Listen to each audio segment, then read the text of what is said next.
বন্ধু আমার, এইটা হলো কম্পিউটার যুগের নেতা, এইটা হলো রকেটের যুগের নেতা, আধুনিক যুগের নেতা। যারা দাবি করে আমাদের মতো জ্ঞানী কেউ নাই। আর আগেকার যুগের লোকরা বুদ্ধি কম ছিল, মাথা মোটা ছিল, তাদের হুঁশ ছিল না, তাদের জ্ঞান ছিল না। ওই যুগের নেতা, একটা নেতার নাম বলছি, যিনি রসুলের দাসে পড়ে মানুষ হয়েছে, যার গুরু ছিল নবী মুহাম্মদ সাল্লাল্লাহু আলাইহি সাল্লাম। ওই নেতাটার নাম হচ্ছে হযরতে উমর শুয়ে আছেন মদিনা মানওয়ারার মসজিদে, একটু রেস্ট নিচ্ছেন মসজিদে নববীতে। মসজিদ পাথরের তৈরি নয়, মসজিদ হলো খেজুর গাছের পিলার আর খেজুর গাছের ছাওয়ানি, নিচেতে বালু আছে, সাজদা করলে কপালে বালু মাটি উঠে চলে আসে। সেই জায়গায় শুয়ে আছেন হযরতে উমর। আর এইদিকে একদল সৈন্যকে পাঠিয়েছে, যাও তোমরা জেরুজালেমে, সেখানে গিয়ে তোমরা দ্বীনের দাওয়াত দাও, সেখানে গিয়ে তোমরা কালেমার দাওয়াত দাও। সমস্ত সৈন্যগুলোকে, ওই জামাতের লোকগুলোকে একটা কেল্লাই ভরে অবরোধ করে দিয়েছে জেরুজালেমের সৈন্য। তার কারণ বলছে, আমাদের দেশে কোন জিনিস এলো, কোন ফিতনা এলো, এই বলে তাদেরকে অবরোধ করা হয়েছে। সঙ্গে সঙ্গে জেরুজালেমের যিনি প্রাইম মিনিস্টার, সেই যুগের যিনি প্রধানমন্ত্রী ছিলেন, স্বাভাবিক কোন লোক ছিলেন না। একটা জামানা ছিল আরবি শিক্ষিত আলেমরাই দেশ চালাতো, আর ব্রাহ্মণরাই দেশ চালাতো, পাদ্রীরা দেশ চালাতো, ধর্মযাজকদের হাতে দেশের হ্যান্ডেল ছিল।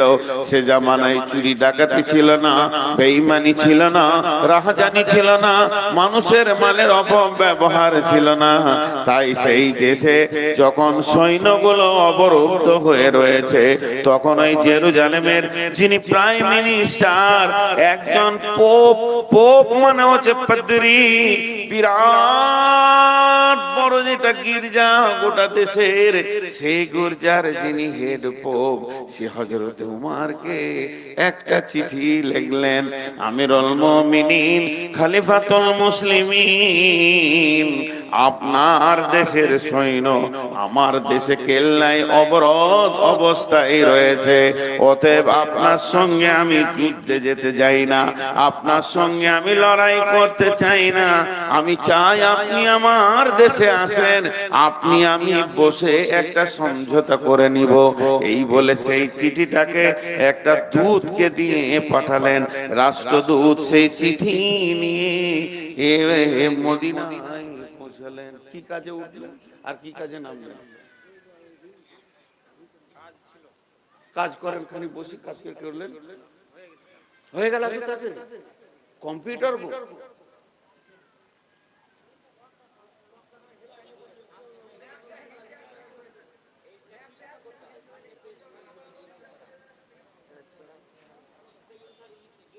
আমার প্রতিবার মন কেটে যেছে, আল্লাহর কসম দেব, ওই যে এম ছিল বলে আসছে, দপ দপ করে চলে যাচ্ছে।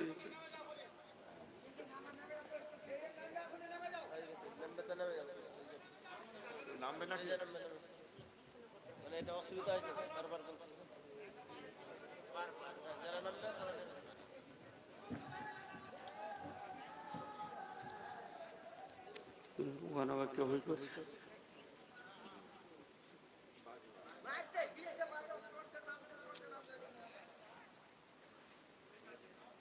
तू फिर कहने तू नीचे बस।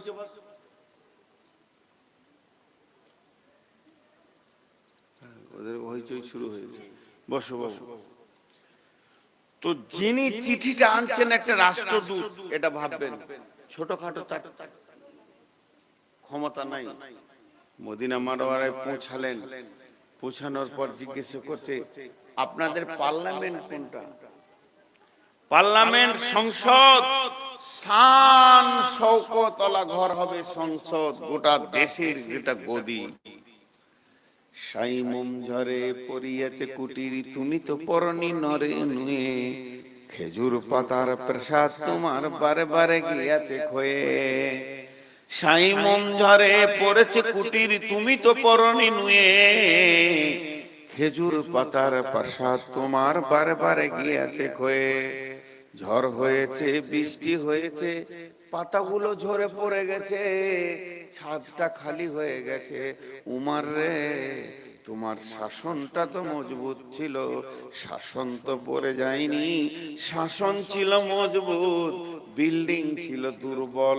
এই জন্য একজন বলেছেন, উস জামানা মে মসজিদ থি কাচ্চি, लेकिन मुसल्ली थी पक्की। इस जमाना में मस्जिद है पक्की, मुसल्ली है कच्ची। मस्जिदे मरसिया खां है के नमाजी ना रही, यानी ओ साहिबे औसाफे হিজাজি না রাখে। আল্লামা কবি ইকবাল বলছেন, পৃথিবীতে যেন এক চেঞ্জ হয়ে গেল। ওয়াইসে কম কি ও পুখতা খিয়ালি না রহি, बरके ताबी न रही, सोला मकाली न रही, रह गए रस्म आजा रूहे बिलाली न रही। मस्जिदे मरसिया खा है के नमाजी न रही, यानी वो सा फलसफा रह गए, तलकीने गजली न रही, यानी वो साहिबे औसाफे हिजाजी न रही।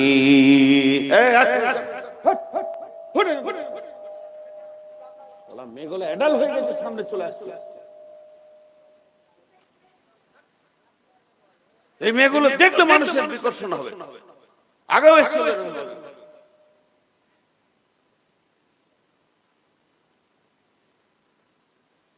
তো মসজিদ প্রথমে বক্তাদেরকে ধরেছে আল্লামা কবি ইকবাল। আমার গলা শেষ হয়ে গেল, আমি জোরে কথা বলি না। আল্লামা কবি ইকবাল বলছে, পৃথিবীতে বক্তা অনেক হয়ে গেছে, আমাকেই ধরে এক নম্বর চিটিংবাজ বেঈমান বক্তা। কিন্তু খালি সুরেলি বক্তব্য দিচ্ছে যেন মানুষ আমার হয়ে যায়, আমল করুক বক্তার নিয়ত নাই। বেঈমান আমি প্রথমে।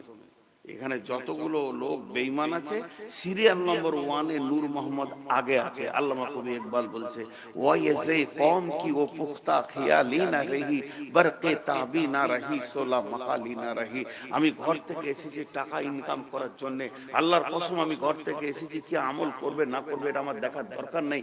আমি এসেছি আমার মার্কেটটা যেন ভালো থাকে, আমার এলাকাতে লোক যেন আবার দ্বিতীয়বার নেই, বায়ানটা এত মজবুত করে দিব, লোক আমাকেই যেন চাই। এই নিয়ে আমার বক্তব্য হচ্ছে, এই জন্য পাবলিক আমল করছে না। বরকে তাবি না রহি, সোলা মাকালি না রহি।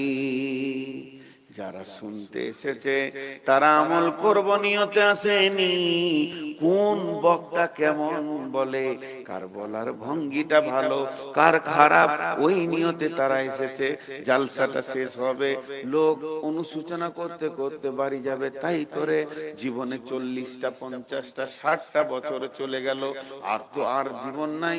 যা বললো মৌলবীরা ওই আমলগুলোই করব, এই রকম নিয়ত নিয়ে বাড়ি জানেওয়ালা একটাও নাই। রাস্তাতে খালি গল্প চলবে, সিরাজুল ভালো বলেছে, নূর মোহাম্মদ ভালো বলেছে, এই আলোচনা করতে করতে সময়টা শেষ করে দিবে। মাহ রহ গয়ে রসমে আজা বেলাল যেমন আজান দিয়েছে ওই শব্দগুলো দিয়ে আজও আজান হয়। যতগুলো মসজিদ আছে বেলালের মতো করে আজান দেয়, একটা শব্দ বাড়ায় না, একটা শব্দ কমায় না। কিন্তু বড় দুর্ভাগ্যের বিষয়, বেলালের যে অন্তর নিয়ে আজান দিত ওই অন্তরটা একটা মুয়াজ্জিনের এখন নাই। আজানকে ও ও ও ও ও ও ও ও কত ভঙ্গি করে, কিন্তু মক্কা মদিনায় এখনো আজান হয় সাদাসিধে, আল্লাহু আকবার আল্লাহু আকবার, হালকা হালকা আজান দেয়। দিলটাদের শেষ হয়ে গেছে। মসজিদে মার্সিয়া খায়, মসজিদে মার্বেল পাথর লেগেছে, ছাদ হয়েছে, তলা তলা তলা তলা তলা তলা হতে 5 তলা মসজিদ বানিয়েছে। সুজাপুরে চলে যান, কালিয়াচকে চলে যান, প্রতিযোগিতা লেগেছে, একই পাশে দুটো মসজিদ পাল্লা দিয়ে উঠতে শুরু করেছে। কিন্তু জোহরের আজান হলে মাত্র 13টা মুসল্লি নাই। 5 তলাতে বাঁদর বাস করে, সারা জীবনে একবার উঠেছে কিনা কেউ জানে না। এর জন্য আল্লামা কবি ইকবাল বলছে, মসজিদে মার্সিয়া খা হ্যায় কে নামাজি না রহি। হযরত উমর মাটিতে সাজদা দিয়েছে, সাহাবীরা সাজদা দিয়েছে মসজিদে নববীর মাটিতে। কপালে মাটি চলে এসেছে, নাকে মাটি চলে এসেছে, হাতে মাটি চলে এসেছে, কিন্তু তাদের কাঁচা মসজিদে ঈমান এত পাকা ছিল আল্লাহর আরশকে কাঁপিয়ে দিয়েছে। আবার ওই মসজিদে মার্বেল লেগে গেছে, নামাজের খবর ছাদের উপরে পৌঁছায় না। এই আফসোস করে বলতে বলতে এই কবি নজরুল বলছেন, সাইমুম ঝরে পড়েছে কুটির তুমি তো পরনি গনুয়ে। সাইমুম ঝরে, সাইমুম ঝরে পড়েছে কুটির তুমি তো পরনি নয়ে। খেজুর পাতার প্রসাদ তোমার বারে বারে গিয়েছে ক্ষয়ে। হযরত ওমর যেখানে বসে শাসন করতেন ওটা আমার মতো চেয়ার ছিল না, মাটিতে বসেছিলেন, ধুলার তক্তে বসেছিলেন, সেটা ছিল ধুলোবালি, আর উপরটা ছিল খেজুর পাতার। ফুরুক করে বাতাস দিলে 4টা পাতা উড়ে চলে গেল, কুটির যেন ভেঙে গেল, পাল্লা মানে যেন সূর্যের আলো ঢুকে গেল। আবার ওগুলোকে গুছিয়ে নিত। জায়গাটা ছিল অতি দুর্বল, সিংহাসন ছিল অতি দুর্বল, শাসন ছিল অতি মজবুত, এক তিল নাড়াচাড়া করা যাবে না। তিনি যে এত নরম দিলের মানুষ, গভীর রাত্রিতে কাঁদতেন, কাঁদতে কাঁদতে এক যুবককে দেখে ফেলেছেন। একটা যুবক খালি উস উস উস উস করছে গভীর রাত্রে মদিনার মাঠে, কেউ নাই, শুধু আলের উপরে একটা যুবক একবার ডান দিকে যায়, একবার বাঁ দিকে যায়, আর মাঝে মাঝে জোরে নিঃশ্বাস নেয়। উফ উফ। হযরত উমর গেলেন, গভীর রাতে কে থাকবে আর। হযরত উমর গেলেন, গিয়ে বলছে, বন্ধু তুমি খুব অসুস্থি অবস্থায় রয়েছো, কি হয়েছে বলো। ও বলছে, ছাড়ো, আপনি বিরক্ত করেন না, এই গভীর রাতে তোমার কি অসুবিধা বলো। বার 2-3 যখন জিজ্ঞেস করেছে, যুবক বলছে, আপনি কে আমি তা জানি না, আমি একটা সমস্যায় পড়েছি, আমি বেদুইন মানুষ, আমি আর এখানে বাড়ি নয়, কয়েকদিন ধরে আমি আমার স্ত্রীকে নিয়ে সফর করছি, আরো হয়তো কিছু সফর বাকি আছে, এই অবস্থায় এই পর্যন্ত গভীর রাতে পৌঁছেছি। আমার স্ত্রী ছিল ডেলিভারি, ওর প্রসব যন্ত্রণা উঠে গেছে, ওই যে আলটা উঁচু পাথরটা রয়েছে ওই আড়ালি আমার স্ত্রী প্রসব যন্ত্রণায় কাতর রয়েছে, আমি কিছু করতে পারছি না, তার উপকার করতে পারছি না, তাই আমি অতি অস্বস্তি বোধ করছি। ওমর বললেন, দাঁড়াও। ছুটে গেল বাড়িতে, গিয়ে বিবিকে বলছে, বিবি রে, বেগম রে, তোর ঘরের সামনে আল্লাহর জান্নাতের দরজা লেগে গেছে, বিবি রে জান্নাতে ঢুকবি, তাড়াতাড়ি আয়, বিবি রে তাড়াতাড়ি আয়, বিবি লেট করিস না, জান্নাত আল্লাহর যেন তোর ঘরের দরজায় লেগে গেছে। যেমন স্বামী তেমন বিবি, সঙ্গে সঙ্গে কবরে কাপড় বেঁধে বেরিয়ে গেল। আমিরুল মুমিনিন বলেন, কি করতে হবে আমার জান্নাত কাছে, বলে আয় আমার সাথে মাঠে আয়। আধার রাত্রিতে মাঠে নিয়ে গিয়ে বলল, এই আমার যুবক বন্ধু, আমি একে নিয়ে বসি, আর ওর স্ত্রী দেখা ওখানে প্রসব যন্ত্রণায় ছটফট করছে, তুমি একটু মেয়েদের আসান করে দাও, ধাত্রীর কাজটা করে দাও, যে কাজে মেয়েরা আসান পেয়ে যায়, বাচ্চাটা হয়ে যায়, এই কাজটা করে দাও। বাচ্চাটা নরমাল যখন হয়ে গেল, বাচ্চা নাভি কাটা হলো, বাচ্চাকে কোলে নিয়ে ওখান থেকে আমিরুল মুমিনিন বিবি বলছে, আমিরুল মুমিনিন খলিফাতুল মুসলিমিন, আপনি আপনার বন্ধুকে বলে দেন তার পুত্র সন্তান হয়েছে। যখনই আওয়াজটা এলো আমিরুল মুমিনিন যুবকটা এমনি করে তাকিয়ে দেখছে, ইনি নাকি উমার, যার নাম শুনেছি সেই উমার, আমিরুল মুমিনিন খলিফাতুল মুসলিমিন। তাই তিনি বলছেন, কবি বলছেন, সাইমম ঝরে পড়েছে কুটির, তুমি তো পরনি নুয়ে, খেজুর পাতার প্রসাদ তোমার বারে বারে গিয়েছে ক্ষয়ে, তোমার শাসন এত মজবুত ছিল, তুমি কত কোমল নরম দিলের মানুষ, ধাত্রী কাজে নিজের বিবিকে লাগালে, কিন্তু আবার একদিকে ছেলেকে শাসন করেছো, একটা করার আগে ছেলেকে ছেড়ে দাওনি, তোমার শাসন এত মজবুত, তুমি এত মজবুত মানুষ। সেই উমার লোক পাঠিয়েছে জেরুজালেমে, আর রাষ্ট্রদূত চিঠি নিয়ে চলে এলো জেরুজালেম থেকে। আমিরুল মুমিনিন খলিফাতুল মুসলিমিন, এটা আমাদের দেশের চিঠি পড়েন, চিঠিটা এমনি করে চোখ লাগিয়ে বলছে, আচ্ছা আমাকে ডাকা হয়েছে সে দেশে, হ্যাঁ আমি সৈন্য পাঠিয়েছি সেখানে আল্লাহর দ্বীনকে প্রচার করতে, তাদেরকে কেল্লায় ঘুরে অবরোধ করা হয়েছে, তার জন্য আমাকে সেখানে ডাকা হয়েছে। আমিরুল মুমিনিন বুঝে নিলেন যে আমাকে সেখানে ডাকা হয়েছে। আহা, আমাকে ডাকা হয়েছে এই কথা যখন বুঝে নিলেন, আমিরুল মুমিনিন কি বলছেন, আসলামা আসলামা। আসলামাটা কে? আসলামাটা হচ্ছে রাজ কোষাগার থেকে, রাজ ভান্ডার থেকে ওকে একটা খাদিম দেওয়া হয়েছিল, একটা লোক প্রধানমন্ত্রীর সঙ্গে থাকবে, মাত্র একটা লোক, তার নাম আসলামা। আসলামা যেই ডেকেছে এসে বলছে, সালাম আলাইকুম। আমিরুল মুমিনিন আদেশ করেন, একটা উট রেডি করো, জেরুজালেম যেতে হবে, এখন দিন ইসলামের জন্য জেরুজালেম যেতে হবে, একটা উট রেডি করো। আসলামা উটটাকে এমনি করে সাজিয়ে নিয়ে এলো, যেই গেটে দাঁড়ালো খলিফা উমার উঠে চেপে গেলেন, বিরহীন বিরতিহীন চলতে শুরু করলেন। কবি নজরুল বলছে, হেরি পশ্চাতে চাহি তুমি চলিয়াছ রৌদ্র দগ্ধ দূর মরু পথ বহি, জেরুজালেমের কেল্লা যেতায় আছে অবরোধ করি, বীর মুসলিম সেনা দল তব বহুদিন মাস ধরি, দুর্গের দ্বার খুলিবে তারা বলেছে শত্রু শেষে, উমার যদি গো সন্ধি পত্রে স্বাক্ষর দেয় এসে, হাইরে আদের ধারার মালিক আমিরুল মুমিনিন, শুনেছে খবরই একা একে উঠে চলেছে বিরতিহীন, সাহারা মরুর ঊর্ধ্ব সাহারা পাড়াইয়ে ঝুলিতে দুখানা শুকনো খুবজ রুটি, সাহারা পাড়াইয়ে ঝুলিতে দুখানা শুকনো খুবজ রুটি, একটি মশকে এতটুকু পানি, খোরমা 2-3 মুঠি, প্রহরী বিহীন সম্রাট চলে, একা উঠে চোরি চলেছে মাত্র একটা গোলাম, উটের রশি দড়ি, মরুর ঊর্ধ্ব আকাশে সূর্য আগুন বৃষ্টি করে, মরুর ঊর্ধ্ব আকাশে সূর্য আগুন বৃষ্টি করে, সেই সে আগুন তাতে খৈসম ফুটে বালুকার মরু পরে, কিছু দূর যেতে উঠ হতে নামি, কহিল গোলামের ভাই, কিছু দূর যেতে উঠ হতে নামি, কহিল গোলামের ভাই, পেরেশান বড় হইয়াছে চলিয়া, এইবার আমি যাই, মরুর ঊর্ধ্ব আকাশে আগুন, পেরেশান বড় হইয়াছে চলিয়া, এইবার আমি যাই, উটের রশি ধরিয়া অগ্রে উঠে বসো উঠে, তপ্ত বালুতে চলে যে চরণে রক্ত উঠেছে ফুটে, গোলাম 2 হাত ধরে চুমি, গোলাম 2 হাত ধরে চুমি, কাঁদিয়া কহিল উমার এখনে আদেশ করেন কেমনে আপনি, গোলাম রহিবে উটের পিঠে আরাম করিয়া বসি, আর হেঁটে যাবে খলিফা উমর ধরিয়া উটের রশি।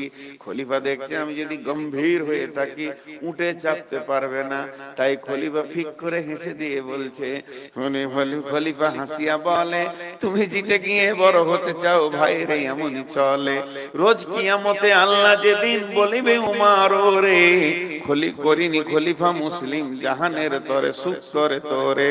কি জবাব দিব কি করিয়া মুখ দেখাবো রসুলের ভাই, আমি তোমাদের প্রতিনিধি মাত্র, মোর অধিকার নাই। আরামে সুখের মানুষ হইয়া মানুষের নিতে সেবা, ইসলাম বলে সকলে সমান কে বড় ক্ষুদ্র কে বা। গোলাম চরিল উটের পিঠে উমার ধরিল রশি, মানুষে স্বর্গে তুলিয়া ধরিয়া ধুলাই নামলে শশী। জর্দান নদী হও যবে পার শত্রুরা কয়ে হাকি, যার নামে কাঁপে অর্ধ পৃথিবী সেই উমার নাকি। এবার পালাক্রমে চলছে চলছে, একবার গোলাম একবার উমার, একবার গোলাম একবার উমার। যেতে যেতে যেতে যেতে জর্দান নদীটা যখনই পার হয়ে যাবে, ওই পারটা জেরুজালেম। ওরা সংবাদ পেয়ে গেছে গোয়েন্দা মারফতে, 18 লক্ষ বর্গ মাইলের বাদশা আসছে আমাদের দেশে। এই খবর শোনার সঙ্গে সঙ্গে প্রাইম মিনিস্টার কয়েকজন সৈন্যকে পাঠিয়ে দিয়েছে, কোম্পানি মেজরকে পাঠিয়ে দিয়েছে। তাকে তোমরা স্যালুট করবে, সম্মান জানাবে, সুস্বাগতম দিয়ে নিয়ে আসবে, যেন এতটুকু ত্রুটি না হয়ে যায়। বিশাল সাম্রাজ্যের মালিক, এইটুকু যেন ত্রুটি না হয়, মান সম্মানে না লেগে যায়। এইভাবে তোমরা স্যালুট দিয়ে আমাদের দেশে নিয়ে আসবে। এই বলে যখন কোম্পানি মেজর সেখানে পৌঁছালো, আবার পালাক্রমে চলছে, কে জানে কে জানে এ খবর কে জানে, পালা চলছে ওদের ভিতরে। এখন জর্দান নদী যখন পার হচ্ছে, উমারের পালা পড়ে গেছে, উটের লাগাম ধরে হাঁটবে। আর আসলামা উমারের গোলামকে উটের উপরে যেতে হবে। উমারের গোলাম উঠে চেপে আছে, উমার লাগাম ধরে নদী পার করেছে। এমন সময় কোম্পানি মেজর একটা স্যালুট মেরে দিয়ে বলছে, আদব নেহেন জাহাপনা, খোশামদীদ সুসংবাদ, আমাদের দেশে আসার জন্য আমরা ধন্য হলাম, আমাদের দেশে মাটিতে পা দেওয়ার জন্য আমরা ধন্য হলাম। যখন এই কথা বলেছে, আসলামা উটের উপরে ঝরঝর করে কেঁদে ফেলেছে, কাঁদতে কাঁদতে বলছে, আমাকে কেউ স্যালুট দেবেন না, আমাকে কেউ স্যালুট জানাবেন না, আমাকে কেউ ধন্যবাদ দেবেন না, আমি হলাম আসলামা উমারের খাদিম মাত্র। যিনি লাগাম ধরে হাঁটছেন ইনি হতেন 22 লক্ষ বর্গ মাইলের বাদশা, খলিফাতুল মুসলিমিন, আমিরুল মুমিনিন হযরত উমর। কোম্পানি মেজর তো অবাক, কি ব্যাপার, উমর উটের লাগাম ধরে হাঁটছে, এটা কোন মানুষ, এটা কি জিনিস দেখলাম? বাদশা দেখেছি, রাজা দেখেছি, মন্ত্রী দেখেছি, এরকম পূর্ণাঙ্গ মানুষ দেখিনি, দেখে তো অবাক লাগে। বন্ধুরা আমার, হযরত উমর দেখিয়ে দিলেন, আমি তো জেরক্স কপি, অরিজিনাল কপির নাম হচ্ছে হযরত মুহাম্মদ সাল্লাল্লাহু আলাইহি ওয়াসাল্লাম। কোম্পানি মেজর নিয়ে গেল, গির্জা ঘরে গিয়ে উঠলো। আপসের মধ্যে কথা চলতে চলতে চলতে চলতে চলতে হযরত উমর সময়টা দেখে বললেন পুরোহিতকে, আমাকে 2 মিনিট ছেড়ে দেন। বলে কেন, কি করবেন 2 মিনিটের জন্য? বলে নামাজের টাইম হয়ে গেছে, গির্জার বাইরে ফাঁকা জায়গায় 2 রাকাত নামাজ পড়ে চলে আসি কসরের। তখন এই পুরোহিত বলছে, আমাদের আঙিনায় গির্জায় পড়লে নামাজ হবে নাকি কবুল আল্লাহর দরগায়? আমাদের গির্জাটা তো পবিত্র, এখানে নামাজটা পড়লেন, তাহলে কবুল হবে নাকি আল্লাহর দরগায়?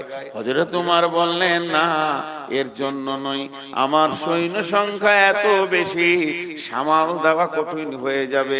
আমি যদি গির্জাতে নামাজ পড়ে নি, তাহলে ওরা ভেবে নেবে জেরুজালেম জয় হয়ে গেল, আর গির্জাকে ভেঙে মসজিদ বানিয়ে দিতে হবে, সামালা কঠিন হয়ে যাবে, হইচই লেগে যাবে। নহে কই ইসলামে ধর্ম, নহে যে আল্লাহর বিধান, করো গির্জারে মন্দিরে ভেঙে মসজিদে মুসলমান। মসজিদ বানাতে গেলে গির্জা ভেঙে মসজিদ হবে না, মন্দির ভেঙে মসজিদ হবে না, ইভেন কোন মুসলমানের জায়গা জবরদস্তি নিয়ে মসজিদ হবে না। লোক বলে রাম মন্দিরকে মসজিদ করেছে, এটা একটা বাচ্চা ছেলেও মুসলমানের বাচ্চা জানে জবরদস্তি জায়গাতে মসজিদ হবে না। হাজি গাজী মুফতি মৌলানার যদি জায়গা হয়, যদি না দিতে চায়, জোর করে কেউ নিতে পারবে না।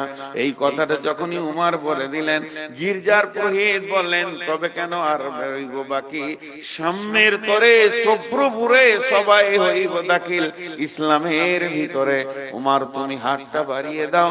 উমর হাতটা বাড়িয়ে দিলেন, আর পুরোহিত হাতের ওপরে হাত রেখে বললেন, আশহাদু আল্লা ইলাহা ইল্লাল্লাহ ওয়া আশহাদু আন্না মুহাম্মাদান আবদুহু ওয়া রাসূলুহু। এই নেতাটাকে বানিয়েছিলেন, এই নেতাটা কোন ফ্যাক্টরিতে হয়েছিল, এই নেতার স্কুলটা কোথায়, এই নেতাকে যে বানিয়েছেন তার নাম নবী মুহাম্মদ সাল্লাল্লাহু আলাইহি সাল্লাম। এই নেতা যেখানে পড়াশোনা করেছেন মসজিদে নববী আসহাবে সুফফাতে, এই নেতার চরিত্র তিনি আল্লাহ যার হাত দিয়ে গঠন করেছেন তিনি হলেন নবী মুহাম্মদুর রাসূলুল্লাহ সাল্লাল্লাহু আলাইহি সাল্লাম। সেই নবী পৃথিবী থেকে বিদায় হওয়ার আগে বলছে, আমি কত সুন্দর নেতা বানিয়ে গেলাম, আর আমারই উম্মতের ভিতরে আবার নেতা হবে কিয়ামতের মাঠে।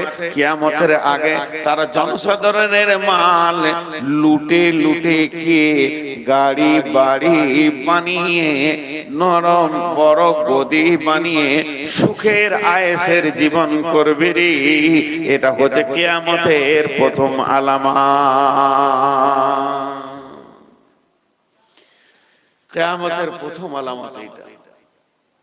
নেতা এমন হবে যে লুটে খাবে।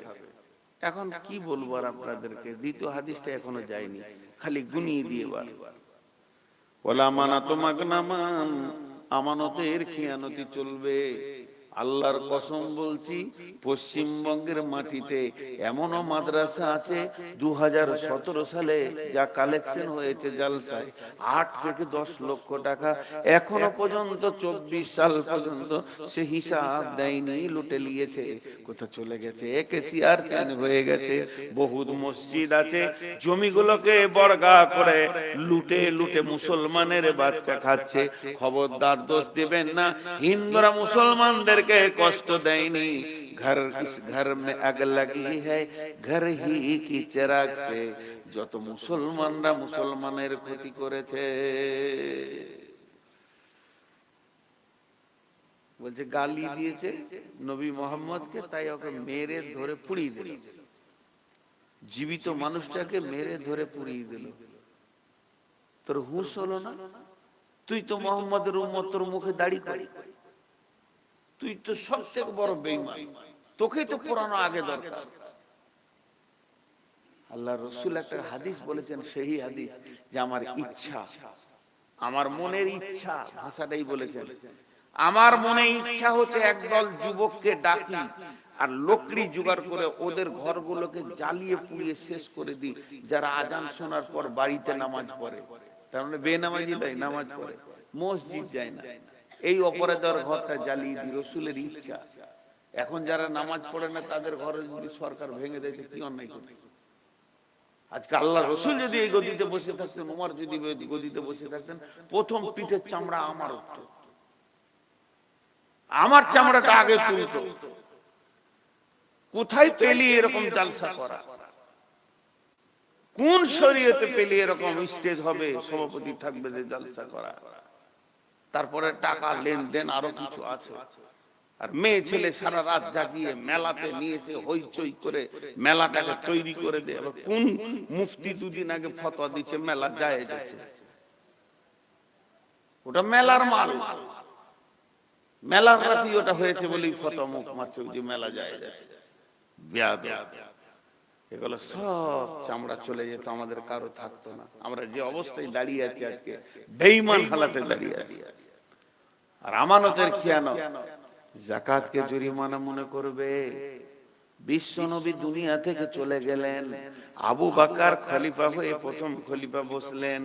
সময় আসলো যাকাত তোলার, যাকাতের ব্যাপারে আবু বকর এলান করে দিলেন। এলান করার পর যাকাত যখন তুলতে যাওয়া হচ্ছে, কেউ বলছে আর নবীজি বেঁচে নাই, যাকাত জমা করে কোনো লাভ নাই, নিজের নিজের খরচা করে দাও, যাকাত নিজের নিজের দান করে দাও। হযরত আবু বকর সঙ্গে সঙ্গে পার্লামেন্ট ডেকে দিলেন, সাহাবীদেরকে মসজিদে নববীতে বসতে বললেন, উনি লেকচার দিলেন যাকাতের উপরে। বিশ্ব নবী যাকাতকে জমা করেছেন, আর আল্লাহ বলেছেন আতাস যাকাত, যাকাত দান করার বলা হয়নি, যাকাতকে আতা করতে বলা হয়েছে, জমা করো, তোমরা এক জায়গায় করো। আবু বকর বললেন, বলো রে হে আমার রাসূলের সাহাবীরা, আমার সঙ্গীর চলার সাথীরা, যাকাতকে কি করা যাবে? কেউ বললেন হুজুর যাকাত জমা করা হোক, এর উপরে গুরুত্ব রয়েছে। কেউ বললে হুজুর রাসূলকে দেখেছি যাকাত জমা করার ব্যাপারে গুরুত্ব দিয়েছেন, জমা করা হোক। দু একজন বললেন নবীজি যখন নাই, ফিতনা বাড়িয়ে লাভ নাই, ছেড়ে দেন, যার যা মন যাবে সে তাই করুক।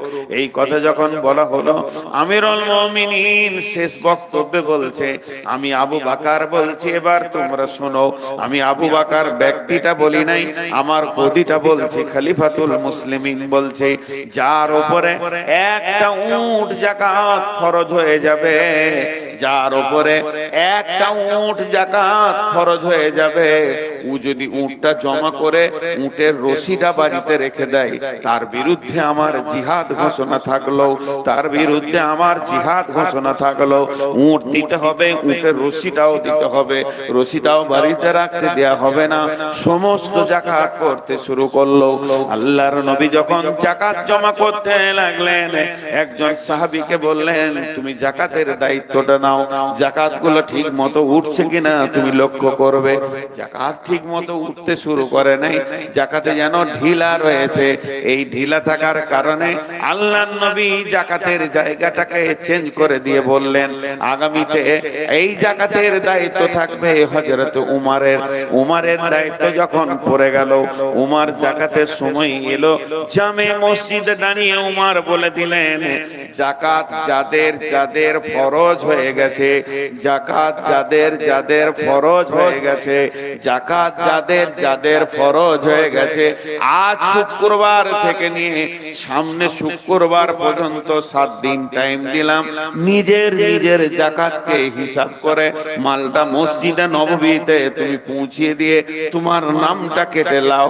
আর যদি সামনে শুক্রবারের পরে শনিবার যাকাত তুলতে হয়, আমি উমর তলোয়ার নিয়ে বের হব, কার গর্দন থাকবে কার থাকবে না এ বিষয়ে আমার বিবেচনা থাকবে না। সব যাকাত হুরহুর করে পড়ে গেল। যাকাত এতটা গুরুত্বপূর্ণ বিষয়, এখন মুসলমানরা যাকাত হারিয়ে পঙ্গু হয়ে গেছে।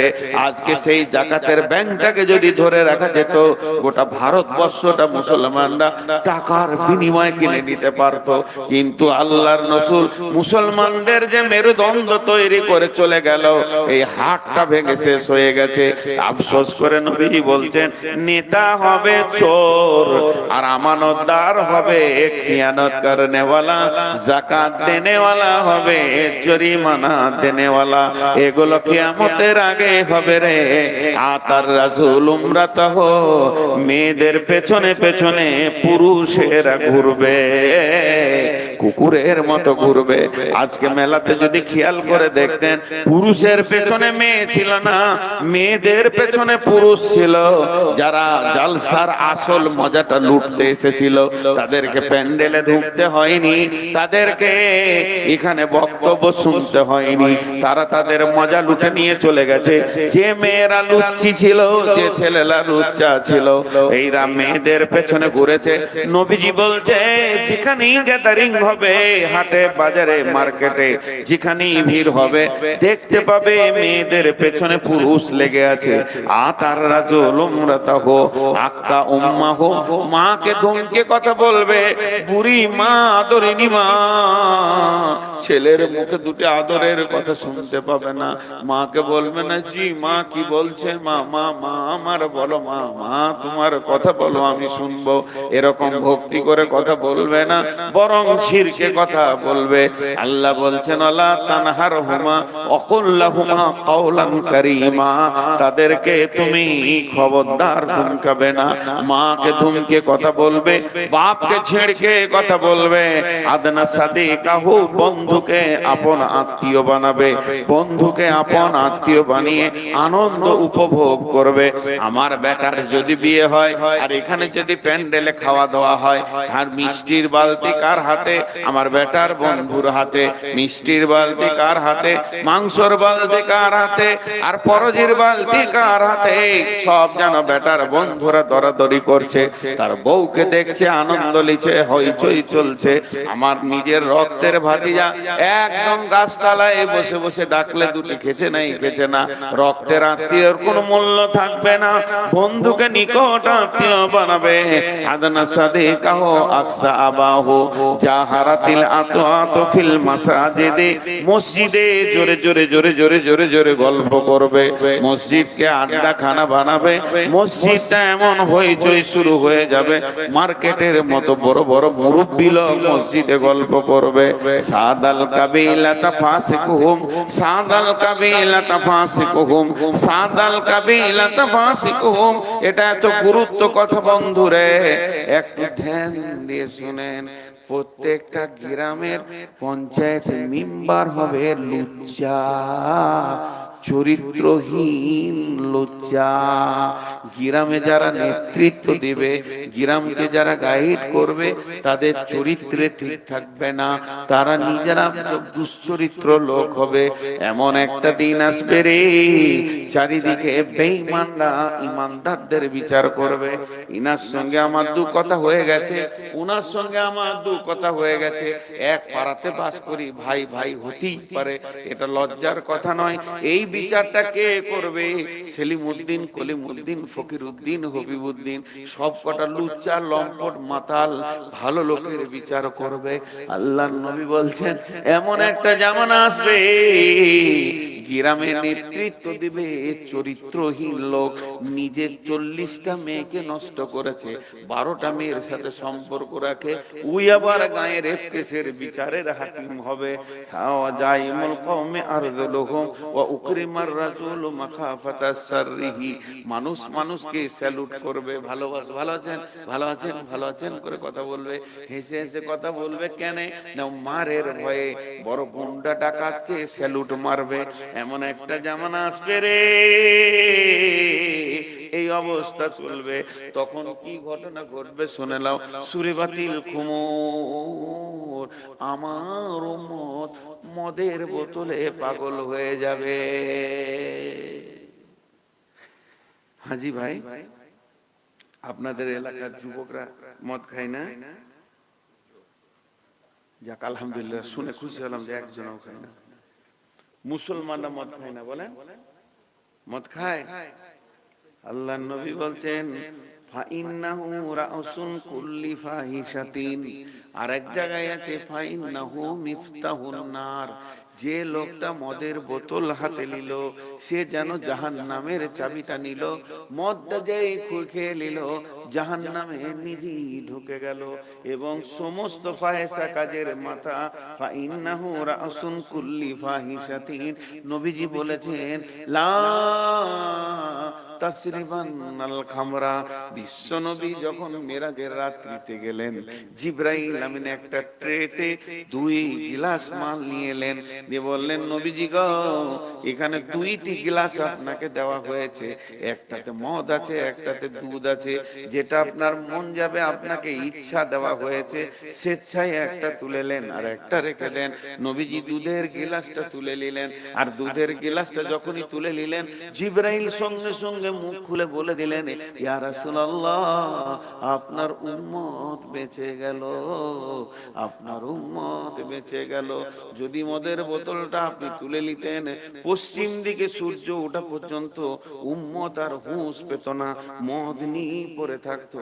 আপনার উম্মত বেঁচে গেল, বড় দুঃখ লাগে।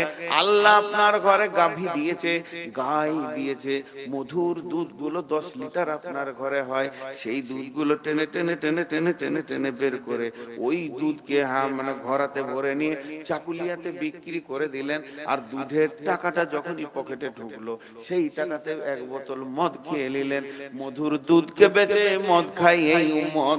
আল্লাহর নবী বলছেন ওয়াসুরিবাতিল খুমর, এমন একটা দিন আসবে রে আমার উম্মত মদের বোতলে পড়ে যাবে। ওয়ালিবাসুল হারির, রেশমের পোশাক পরবে। সব থেকে বড় দুঃখের বিষয়, লানা হাদিহিল উম্মাতু আউয়ালুহা, এই যুগের উম্মতেরা আগেকার যুগের লোকদেরকে বোকা বলবে।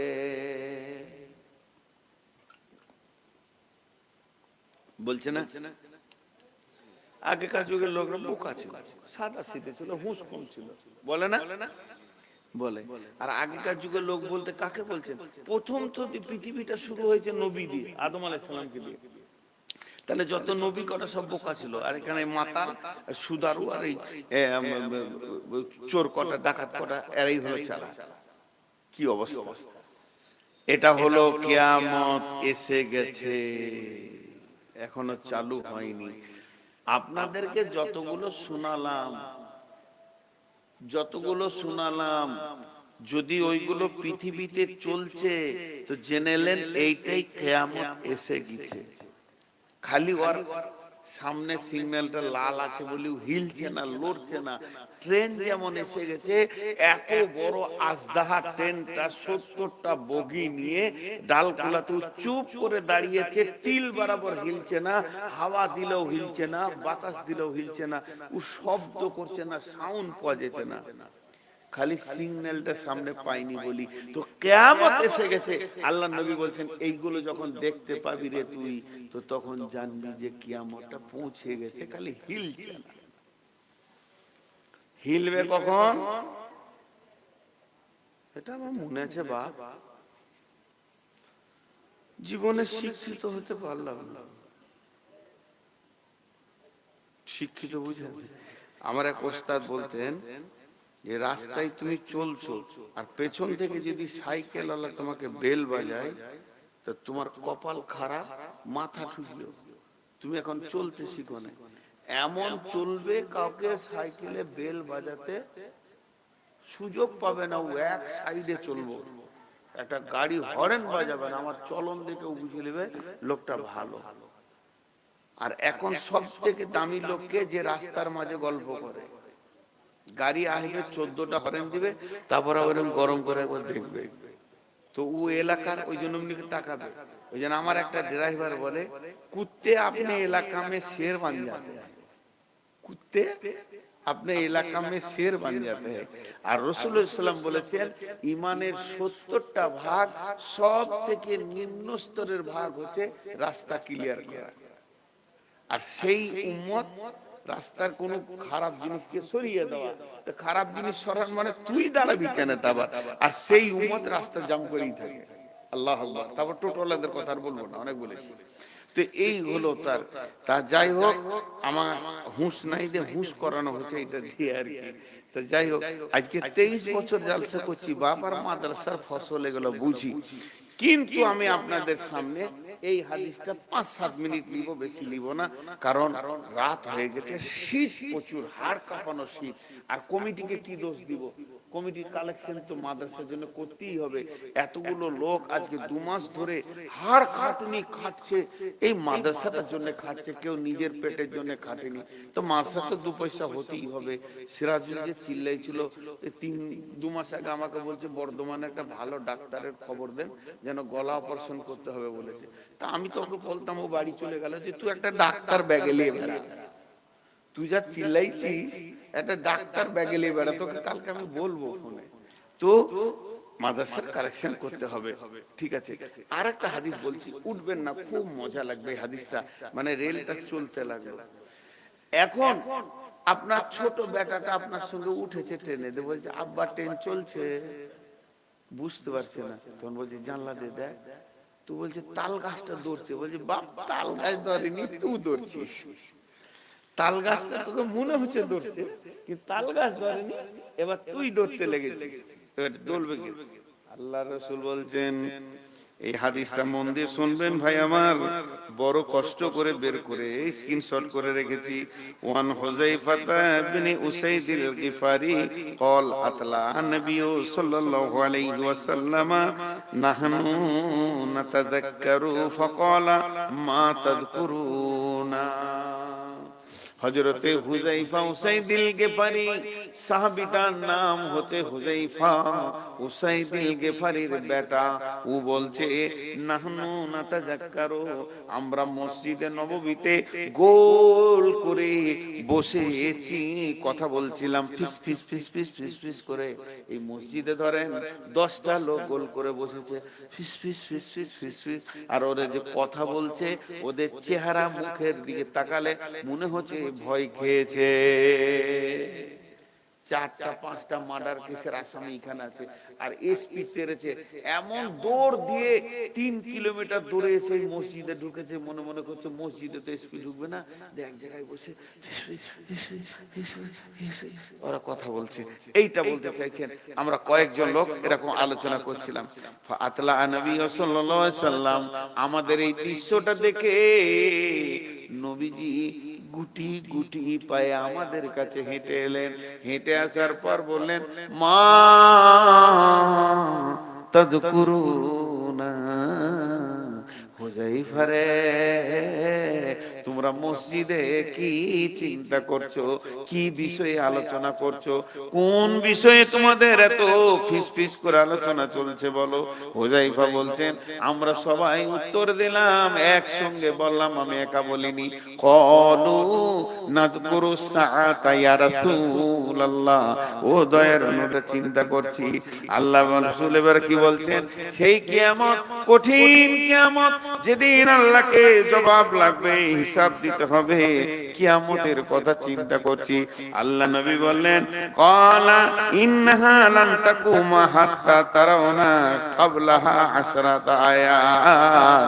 আল্লাহ নবী বললেন ওই কিয়ামত অতদিন হবে না রে, কিয়ামত কোনো কালেই হবে না যতক্ষণ পর্যন্ত তোমরা 10টা জিনিস না দেখবে। আর যখনই 10টা জিনিস দেখে নিবে, মনে করে লাও ওটাই কিয়ামত রানিং হয়ে গেছে, চলছে চলছে চলছে।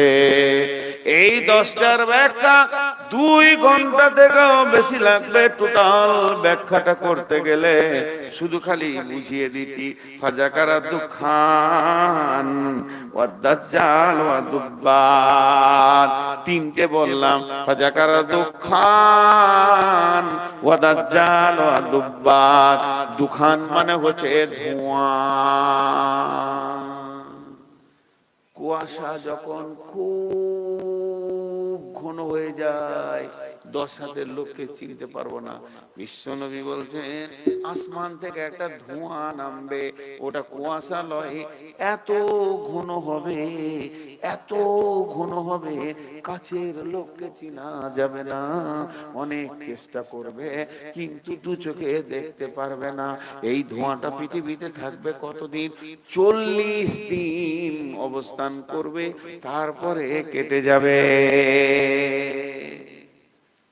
একজন ব্যাখ্যা করেছে ওই ধোঁয়াটা, এটা মুহাদ্দিস পত্রিকায় হাদিসটা ব্যাখ্যা করেছিল, অনেক আগেকার কথা বলছি, যে ধোঁয়াটার আসার আগে অরিজিনাল ধোঁয়া আসবে, কিন্তু যেটা কয়লার আগুনে কাঠের আগুনে ধোঁয়া হয়, ওই ধোঁয়া আসমান থেকে আসবে, আর ওইটা 40 দিন থাকবে। বলছে ওর আগে একটা ধোঁয়া চলে এসছে, সেটা কি?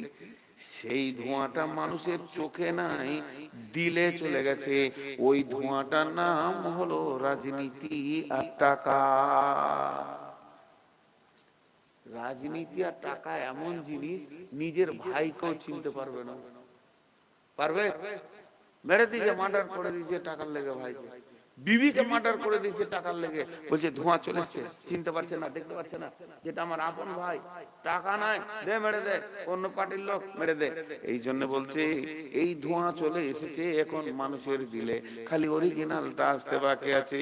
ও দোকান ওয়া দাজ্জাল, দাজ্জাল আসবে, দাজ্জালের অনেক লম্বা ব্যাখ্যা তারা আছে পূর্ব দক্ষিণ কোণে জাপান বর্ডারকে পার করে এখনো সেখানে তারা আছে।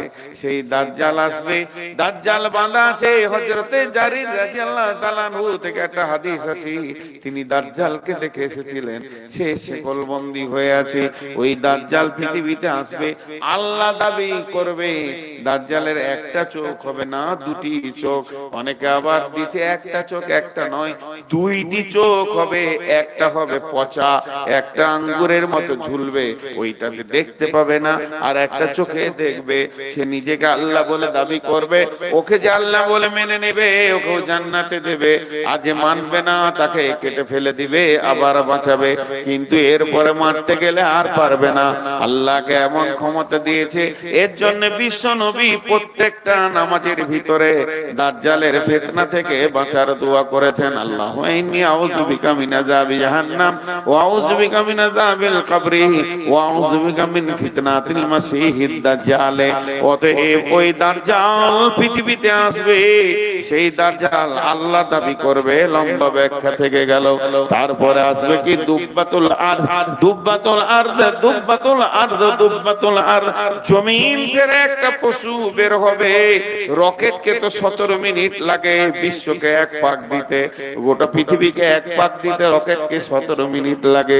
আর ও চোখের পলকে পৃথিবী ঘুরবে, চেহারাটা হবে মানুষের মতো, সামনে পা দুটি হবে বানরের মতো, পেছনকার পা হবে উটের মতো, শরীরটা হবে উটের মতো। এই ব্যাখ্যাটা তাফসীরে মাজাহিরের মধ্যে দিয়েছে। এই রকম তার চেহারা হবে, ডান হাতে মুসার লাঠি, বাম হাতে সুলাইমানের আংটি থাকবে, সারা বিশ্বকে সে ঘুরবে, সে যেন মানুষের স্পিরিট করবে, কাউকে কেটে দেবে, কাউকে লাঠি মারবে। এই দুব্বাতুল আরজ নামে পৃথিবীর বুকে আসবে। আল্লাহর নবী বলছেন দুব্বাত আসার পরে ওতুলুস শামসি মিনাল মাগরিবি, এতদিন পূর্ব দিকে সূর্য উঠছিল, এবার পশ্চিম দিকে সূর্য উঠে যাবে, তওবার দরজা বন্ধ হয়ে যাবে, মানুষ কাঁদা করবে, কোনো লাভ হবে না।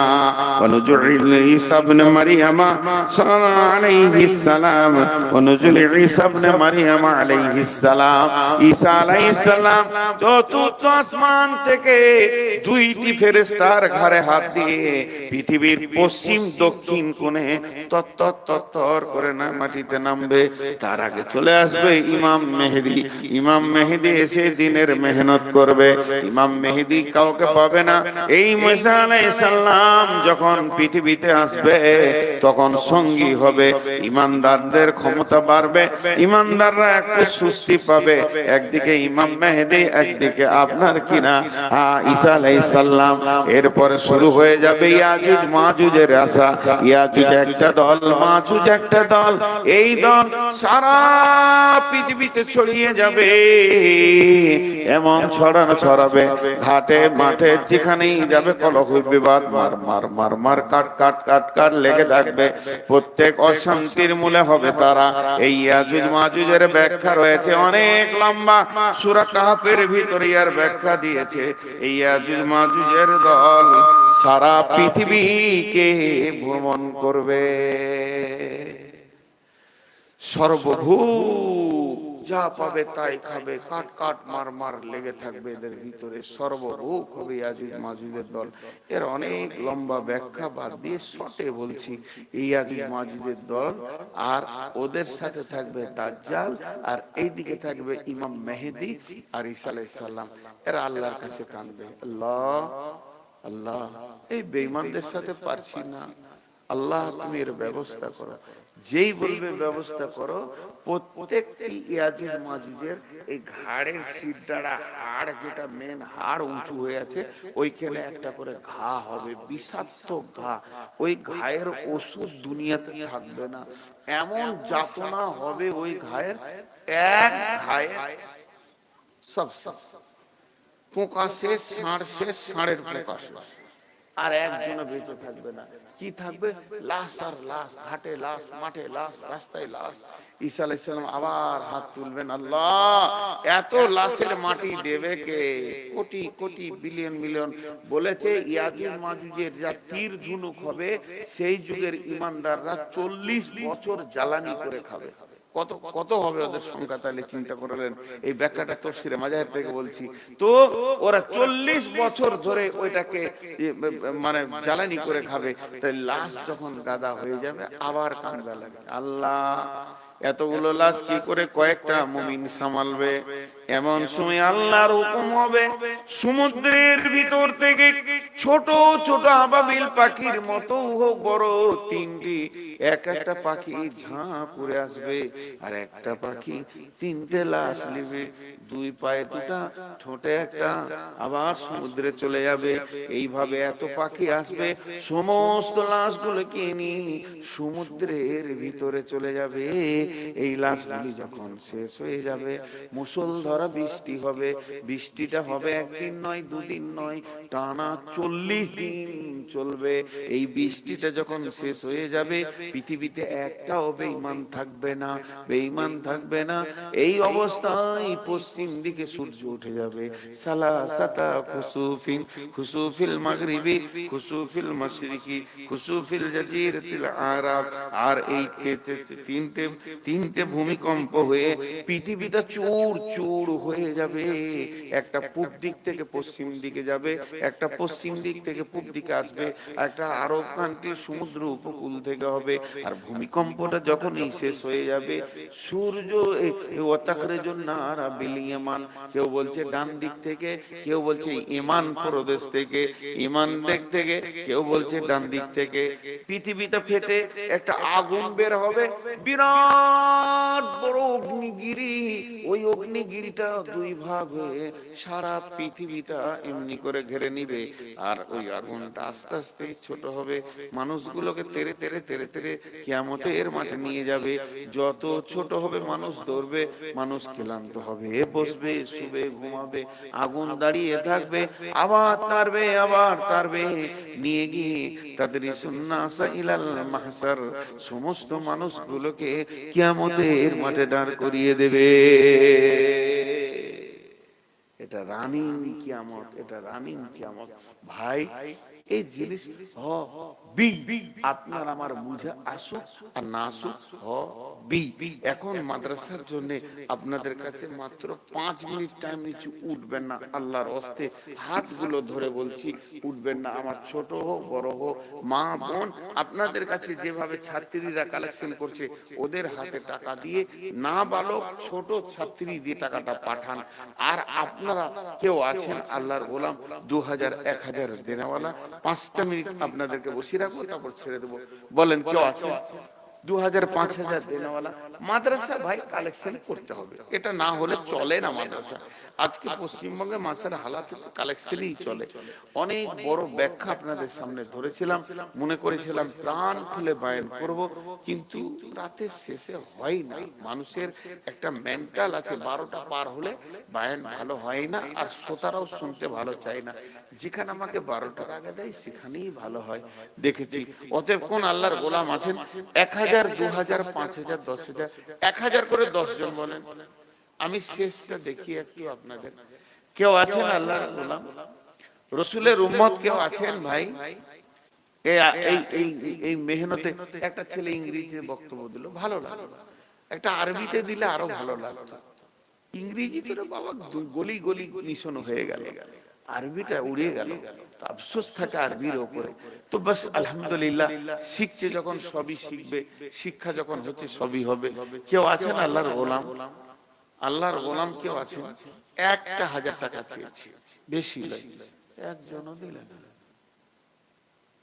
সিরাজুল যেভাবে হাড় গুলা চিবইছিল, আর আছে হাড়িতে, সব তো চুষে নিয়ে চলে গেল। বলেন ভাই কেউ আছে আল্লাহর গোলাম? মা আমার, বোন আমার, আপনারাও পাঠান। জি।